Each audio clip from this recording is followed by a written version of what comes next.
Mais uma vez, muito bom dia para você. Obrigado pela sua companhia aqui na TV Alemes.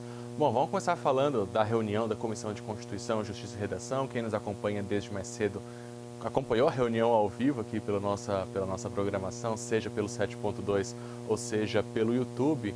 Eu queria começar falando sobre alguns pareceres que foram emitidos pelos deputados estaduais. Antes da gente entrar com esse balanço, daqui a pouquinho a gente vai falar desse balanço que a deputada Mara Caseira apresentou também hoje, essa que foi a última reunião nesse primeiro semestre, mas eu queria falar de um parecer entregue pelo deputado Júnior Mock.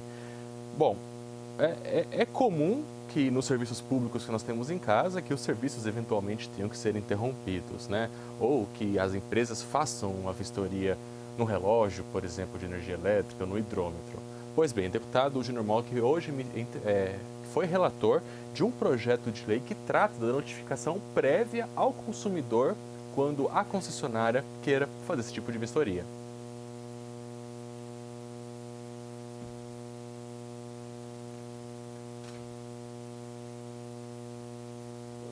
Na prática, quando uma empresa concessionária de serviço público, sujeita inclusive à regulação, tipo serviço de energia elétrica, serviço de fornecimento de água, serviço de transporte, todos aqueles que são objetos de concessão do poder público, a empresa é obrigada a notificar previamente o cidadão da suspensão daquele serviço, porque em várias situações ocorre de fazer suspensão sem fazer uma comunicação antecipada para que o cidadão possa estar ciente e se preparar para esta suspensão, porque isso afeta a sua vida e o seu cotidiano.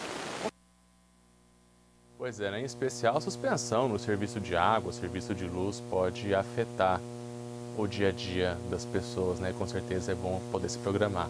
Deputado Caravina, nós falamos já sobre isso durante a semana. Desde a semana passada, foi designado como relator também do novo Refis, né? E hoje o parecer desse novo Refis foi entregue. O deputado Caravina também conversou com a nossa equipe. Projeto importante, que dá a oportunidade do cidadão regularizar os seus débitos junto à Fazenda Pública. Então, é um projeto do Executivo que abre o refis, o refinanciamento de débitos tanto de ICMS quanto de ITCD, que é o Imposto sobre Transmissão de Causa-Mortes. Eu tenho a tabelinha aqui, eu vou até passar o que muda na prática para o cidadão. Aquelas pessoas que têm esses débitos, eles vão ter, hoje passou na CCJ, vai ser votado, e quando ela for publicada, sancionada e publicada, ele vai ter 90 dias para entrar com esse refis. O que importa esse refis? Ele vai poder, se pagar à vista esse débito, ter um desconto de 40% nos juros e até 80% da multa do débito. Se for em parcelas, tem uma tabelinha, né? Se de 2 a 20 parcelas, ele tem um desconto de 35% dos juros e 75% da multa. E depois, se for 21 parcelas até 60, ele tem 70% de desconto na multa e 30% nos juros. E aí ele tem 90 dias para entrar com esses pedidos. Então, tem a oportunidade de pagar à vista ou pagar em financiamento. É um projeto importante que o governo apresenta para regularizar, que vai melhorar também o caixa, vai entrar recursos no caixa do governo, mas principalmente vai permitir que o cidadão zere os seus débitos com a Fazenda Pública. Bom, o novo Refis está tramitando em regime de urgência, né, junto com outros projetos do Poder Executivo que foram encaminhados recentemente, agora então já contando com o parecer da Comissão de Constituição, Justiça e Redação, e que serão analisados esses projetos em regime de urgência na sessão de amanhã. A deputada Mara Caseira também relatou um outro projeto com relação, dentro desse pacote aí do Poder Executivo, e um projeto que trata do acréscimo do incentivo estadual por produtividade que é pago a agentes comunitários de saúde. Bem, essa é uma luta antiga, né, dos agentes comunitários que recebem um incentivo do governo do estado, e esse incentivo ele representa 50% hoje do salário mínimo, né? E o governo está elevando para 15% fixo, né, ou seja, vai ser 211 acrescido, e mais, ainda, ao invés de ser 50%, vai ser 55% do salário mínimo. Isso vai dar um valor aí de mais ou menos 900 e poucos reais desse incentivo para esses agentes. Então, assim, Pois é, a deputada Mara Caseiro, então, falou sobre esse projeto que também deve ser votado na sessão de amanhã. A presidente da CCJR também fez um balanço dos trabalhos da Comissão de Constituição, Justiça e Redação nesse primeiro semestre. Inclusive, a gente tem alguns dados aqui com relação a essas 20 reuniões que a comissão promoveu ao longo dos primeiros 6 meses do ano. Como eu falei, foram 20 reuniões, 183 proposições foram distribuídas pela presidente, tanto a ela como aos demais membros relatores da CCJR. 112 pareceres emitidos pelos deputados estaduais foram favoráveis, 29 pareceres foram contrários e 14 projetos de lei que estavam sob análise da Comissão de Constituição, Justiça e Redação foram retirados pelo autor. Esses são alguns números aí que sintetizam o trabalho da CCJR nos primeiros 6 meses do ano, ainda e contando já com hoje, uma sessão bastante movimentada com a emissão de vários pareceres de projetos em tramitação aqui na Lemes. A deputada também conversou com a nossa equipe sobre esses números, e sobre todo esse trabalho nesse primeiro semestre. Vamos ouvi-la. Então foram 183 projetos de leis distribuídos, foram devolvidos favoráveis 112 projetos de lei e devolvidos contrários 29 projetos de lei e retirados pelos próprios autores 14 projetos. Então eu entendo que a comissão fez o seu papel, cumpriu com o seu papel de dar agilidade nas análises, de também estar sempre dialogando com os proponentes, quando inclusive são os propositores são os nossos deputados estaduais, no sentido sempre de trazer adequações, melhorias ao projeto de lei, para que o projeto de lei possa receber da Comissão de Justiça e Redação o parecer favorável, porque aqui, como sempre eu digo, nós analisamos aqui a constitucionalidade, a juridicidade do projeto de lei. Portanto, a gente tem uma responsabilidade muito grande na hora de aprovar, porque senão, é claro que nós não podemos aprovar matérias que não sejam de iniciativa do parlamentar ou que invada as competências constitucional. Enfim, nós estamos aqui para isso, mas a gente tem buscado sempre no entendimento, às vezes uma palavrinha que você coloca dentro do projeto de lei, ele se torna inconstitucional ou inviável, inexequível, enfim. Então a gente tem buscado sempre esse diálogo para buscar o entendimento para que a gente possa, sim, com os nossos projetos, com as propostas apresentadas pelos deputados e por todos os órgãos do Estado, transformar a vida dos nossos cidadãos sul-mato-grossenses. Pois é, a Comissão de Constituição, Justiça e Redação é a primeira pela qual passam as proposições que tramitam na Assembleia Legislativa e que, como a deputada muito bem explicou, faz essa análise da constitucionalidade, da legalidade, inclusive dos termos que estão nesse projeto de lei que podem caracterizá-lo como inconstitucional ou não. A comissão também dialoga com os deputados para os ajustes para que os projetos possam tramitar. Bom, 11 horas e 25 minutos, vamos falar agora da ordem do dia, os projetos que foram votados pelos deputados estaduais na sessão de hoje. A gente começa falando primeiro da PEC de número 1, proposta de emenda à Constituição, que foi discutida, votada e aprovada em segunda discussão, PEC encaminhada pelo Poder Executivo, e que trata do controle do cálculo do duodécimo. O que é o duodécimo? É um repasse feito mensalmente pelo Poder Executivo aos outros poderes, para que esses outros poderes possam, na prática, funcionar. Até porque quem faz a arrecadação da maior parte de todos os impostos e que financia as atividades públicas é o Poder Executivo. Os poderes, eventualmente, também podem fazer pequenas arrecadações, o Poder Judiciário mesmo também tem algumas outras fontes de arrecadação, mas boa parte desse recurso, a maior parte, aliás, desse recurso, vem do Poder Executivo por meio do duodécimo. Então, algumas regrinhas o governo está ajustando por meio dessa PEC que foi aprovada hoje pelos deputados estaduais em segunda discussão. A regra para cálculo do duodécimo de um ano para o outro, de que maneira o governo faz o cálculo do aumento do repasse de um ano para o outro? Essa regra permanece. É o IPCA, que é o índice utilizado aqui no Brasil para medir de maneira oficial a inflação, mais 70% de maneira proporcional do crescimento da receita do Estado. Essa regra já existe e ela não vai ser alterada. Mas o que pode ser alterado? E qual é uma das mudanças? Que o Poder Executivo não precisa aplicar esse índice para todos os poderes de forma igualitária. dependendo inclusive do diálogo do Executivo com os outros poderes, pode ser feito dentro dessa regra aqui, que já existe, não vai mudar, mas reajustes diferenciados entre os poderes, reforço, dentro da regra IPCA mais 70% do crescimento da receita do Estado. Uma outra mudança, créditos suplementares que eventualmente o governo faça ao longo de um ano. O Poder X tinha um valor a mais e por alguma razão, o Poder Executivo lançou X, fez um outro repasse, X mais 1. Mas quando for calcular o 12º total para o ano seguinte, esse repasse feito de maneira extraordinária, ele não vai entrar nesse cálculo aqui, de IPCA mais 70%. O governo justifica que dessa maneira ele consegue fazer um controle maior dos gastos públicos e manter a despesa pública também sob o teto de gastos, que é uma norma que está vigente aqui em Mato Grosso do Sul. Esse então é um resumo da PEC de número 1, que foi aprovada hoje pelos deputados estaduais.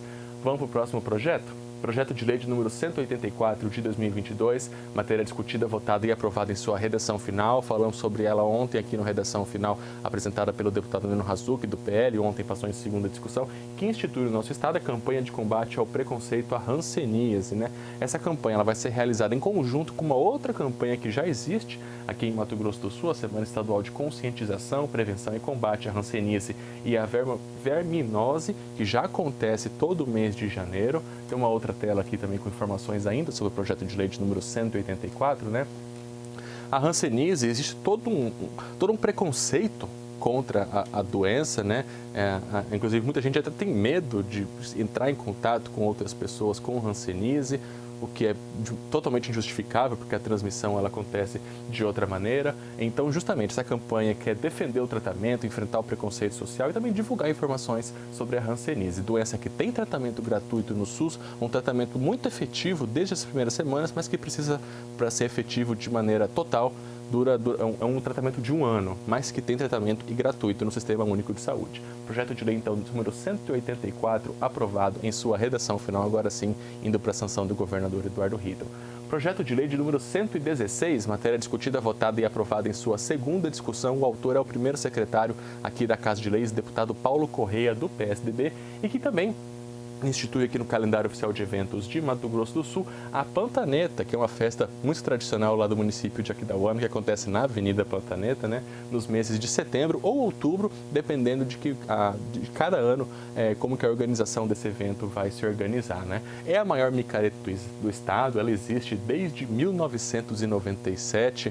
No final dos anos 90, começo dos anos 2000, era uma festa muito forte, passou por um período menor, mas também está voltando com grandes atrações e tem um potencial de unir tanto a questão do entretenimento, como também com o ecoturismo, já que Aquidauana é o portal do Pantanal, e com toda essa questão cultural que a Pantaneta traz. Por essa razão, então, o deputado Paulo Correia propôs a instituição no calendário oficial de eventos do nosso estado, que foi aprovada pelos deputados estaduais. Vamos para o próximo projeto? Projeto de lei de número 287, apresentado no ano passado pelo deputado Roberto Achioca, do União Brasil, matéria discutida, votada e aprovada em sua primeira discussão, que, como a gente sempre explica, é a votação da legalidade, da constitucionalidade e que obriga empresas de telecomunicações a retirarem os cabos após o fim do contrato. Um exemplo, você tem contratou uma empresa de fibra ótica na sua residência, uma empresa de TV a cabo, e por alguma razão ou vai cancelar ou vai trocar de operadora. A operadora anterior vai tirar o equipamento dela, né, um decoder, um roteador, mas não vai fazer a retirada do cabo. E muitas vezes esses cabos ou podem até representar algum tipo de risco, podem se energizar ao longo do tempo, dependendo do cuidado com a instalação elétrica, ou ocupam espaços dentro dos conduítes, onde o consumidor que quer contratar uma nova empresa, muitas vezes não consegue passar esse cabo, porque o cabo da empresa anterior está ocupando esse espaço. Então, o deputado Roberto Achioca traz essa normativa aqui para Mato Grosso do Sul, por meio desse projeto de lei. O prazo para a retirada do cabo é o mesmo prazo que já existe, regulamentado por legislação federal, para a retirada desses equipamentos incomodados e que pertencem às operadoras, né? E como eu falei, o cabo ele ocupa o eletroduto, a retirada desse cabo, que foi colocado pela empresa, fica no ônus do consumidor, e não da empresa, que apenas retirou o equipamento dela. Então agora, matéria aprovada em sua primeira discussão, vai para análise das comissões de mérito, antes que volte para uma segunda votação no plenário da Assembleia Legislativa. Vamos para o último item da pauta de hoje, projeto de lei de número 114 desse ano, apresentado esse ano pelo deputado Lucas de Lima, do PDT, matéria discutida, votada e aprovada em primeira discussão, também a sua constitucionalidade, que também cria mais uma data no calendário oficial de eventos aqui de Mato Grosso do Sul, o dia do beach tênis, no dia 27 de agosto. É um esporte que vem crescendo não só em todo o Brasil, mas aqui em Mato Grosso do Sul, várias cidades, inclusive, contam com espaços para a prática desse esporte. Mesmo que a gente não tenha uma praia, né, o beach tênis, não temos uma praia em Mato Grosso do Sul, mas o esporte também vem crescendo por aqui, com a criação desses espaços. A matéria vai para análise também das comissões de mérito antes de voltar para o plenário. Bom, esses foram 5 projetos de lei analisados hoje pelos deputados estaduais que também deliberaram nesta quarta-feira, 10 de julho, sobre um requerimento, 19 indicações, 3 moções de congratulação e 2 moções de pesar. Esse foi um balanço, então, das atividades dos deputados estaduais durante a ordem do dia, a etapa em que as proposições são votadas. 11 horas e 33 minutos em Mato Grosso do Sul. A gente segue ao vivo com redação final para falar de um projeto de lei apresentado pelo deputado Caravina durante o pequeno expediente e que obriga projetos de novas rodovias estaduais a incluírem nesses projetos a previsão da construção de acostamentos. Vamos ouvir então a fala do deputado Caravina. Senhor presidente, esse projeto de lei vai de encontro com o programa do governo Fazer Bem Feito para Fazer Dar Certo. Nós que acompanhamos aí e utilizamos as rodovias, sabemos da importância do acostamento. E aqui o projeto de lei traz a oportunidade desse acostamento ser de revestimento primário ou de vegetação, mas que tenha o acostamento. Está demonstrado inúmeros acidentes que ocorrem por falta desse acostamento, que serve inclusive de escape na rodovia, serve para parada de veículos que acabam quebrando, serve para diminuir os atropelamentos de animais silvestres.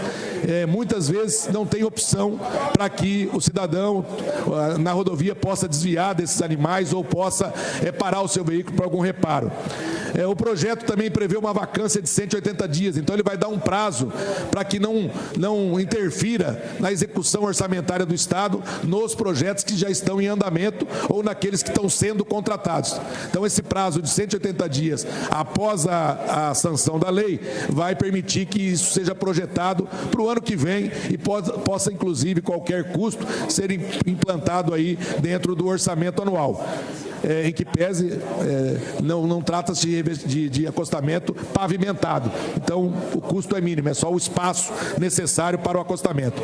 Não tenho dúvida que esse projeto de lei vai diminuir sensivelmente os acidentes, principalmente os acidentes com vítimas fatais, os acidentes mais graves, porque a opção de você ter o acostamento evita a colisão frontal que vem acontecendo em várias rodovias do nosso estado.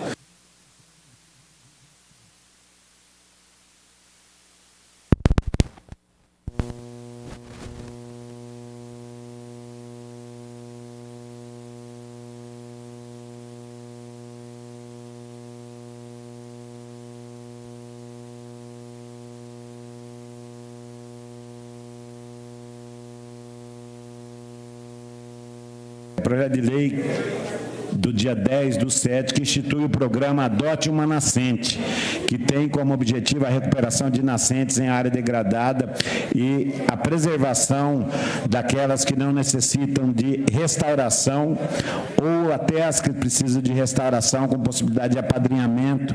Nosso estado é privilegiado pela natureza, berço do aquífero Guarani, com áreas territoriais abrangidas por diversas bacias hidrográficas, estaduais e ou federais. A transformação em lei deste projeto Adote uma Nascente permitirá também a conscientização das pessoas, permitindo o avanço de políticas públicas complementares, principalmente envolvendo as respectivas comunidades localizadas em áreas urbanas e rurais próximas a cada uma das nascentes de rio. Com esse projeto, nós pretendemos conscientização, recuperação de nascentes, apadrinhamento e envolver os prefeitos, os vereadores, todos o meio ambiente. Aproveitando também que com o presidente da Comissão de Meio Ambiente da Casa, o deputado Renato Câmara, que tem um trabalho para que a gente possa efetivar o fundo estadual de uso dos recursos hídricos do Mato Grosso do Sul. Existe o fundo que não é regulamentado e tem os recursos que são de fontes hídricas que podem ser repassados e utilizar nesses projetos de recuperação do nascente. Pois é um assunto que vem sendo muito debatido aqui em Mato Grosso do Sul, a proteção das nossas nascentes, né? Então a matéria agora, aliás, o projeto de lei apresentado pelo presidente da Casa, o deputado Gerson Claro, começa a tramitar aqui no Poder Legislativo. Os rios também foram assunto de uma manifestação do deputado Zeca do PT durante o pequeno expediente da sessão de hoje. O parlamentar defendeu uma atuação do Ministério Público sobre a presença de agrotóxico nos rios da região de Bonito. Nós não podemos continuar se omitindo com o que está acontecendo em Bonito. Os rios de Bonito estão contaminados, além de todo o processo de erosão que é levado para dentro do rio em função da agricultura em escala, soja e milho plantada naquele município que hoje é conhecido mundialmente. Foi feito exames e já se constatou nos rios de Bonito 4 tipos de agrotóxico de veneno. É inadmissível que um município que atrai milhares de turistas exatamente para suas águas, do mundo inteiro nós tenhamos águas contaminadas em Bonito. Solicitei e mostrei ao deputado Pedro Kemp, que é o nosso articulador nessa área ambiental, ele está preparando uma proposição para nós encaminharmos ao Ministério Público, exigindo que o Ministério Público amanhã tome providência no sentido de resguardar pelo menos 50, 100 metros de mata ciliar para evitar a contaminação dos rios lá de Bonito. Eu, pessoalmente, acho que o Ministério Público deveria proibir a agricultura em escala e o plantio de soja e milho naquele município que é símbolo do turismo e do desenvolvimento ambiental do nosso estado. O deputado Zeca do PT também se manifestou durante a sessão de hoje sobre o Plano Safra e criticou a manifestação de alguns dirigentes ligados ao agronegócio sobre os valores anunciados pelo governo federal.